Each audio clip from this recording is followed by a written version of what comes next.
One thing I've always been a big library guy, and I'll still go to the library about once a week. I've got a couple books right here that's neither one of them are wrestling related. But when I go to the library, and it's not every time, of course, I hate to be. But are they on canning? But what Those is it? books, are they on canning or gardening? Mine?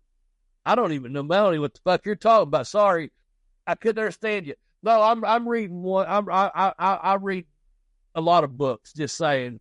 But no, they're not mine. But what I was getting at, when I go to the library, sometimes I'll go to the section I'm in, I'll look down and I'll see the local public library has a copy of my book. And I'm like, man, I used to come to this library as a kid. And I've went through it for years and years and years. Wherever I've lived at, I've been a big library person, because how blessed are we that we can go to a place that you can go in and get a book and they'll let you borrow it. You know what I'm saying? Yes. My books are there, and I'm like, wow, that's my, like you say, you're going to your room and your wife says, oh, when are you going to put your books away? I'm not, because that's an accomplishment. Even though I might have a physical copy here or there in my truck or what have you, or I take it to a meet and greet or whatever. When I go to the library, every once in a while, I'm in that one section, I'll go, let me just look down there and see. And, man, that's just a good feeling. I've done that. I started at this little grade school. It still is probably the biggest in this area. It was at the time, too, because it's in the poor section of town.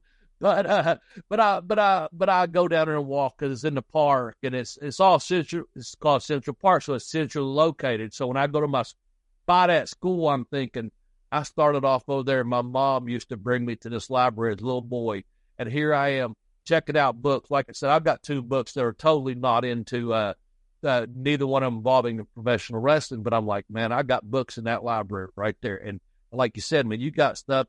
People from Texas to Kentucky, we're out there and we're talking about your book, Lance by Chance, and I knew you had something else, the Black Bart book. I can't wait to read it, and I'm going to order it. And I said this, and I mean this sincerely. I know you would send me a copy of that book.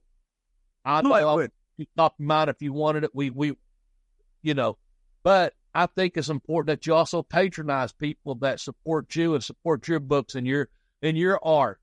So, whether it's $12 or $15 or $20, we talked about $20 earlier being a new $5. That's nothing to contribute to.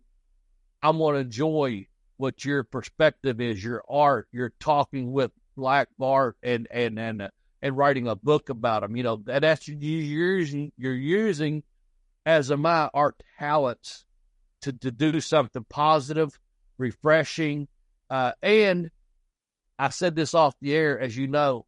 Give me 1 second. Sorry. Nose itching. I don't know what the hell that means. Maybe someone's coming or I'll win some money. I don't know. Or it could mean my nose itches. But anyway, there's no candy up there. I've never done that, thank God. That's not my gimmick, man. I'll drink a beer or two, and that's it. But no, my point is, and you're putting over a piece of talent like Black Bart that I always thought was truly underappreciated. And he was such a talent in our wrestling business, big, strong, good look, worked all the territories, big star. And then, that's awesome that you took the time to write a book with and for and on him.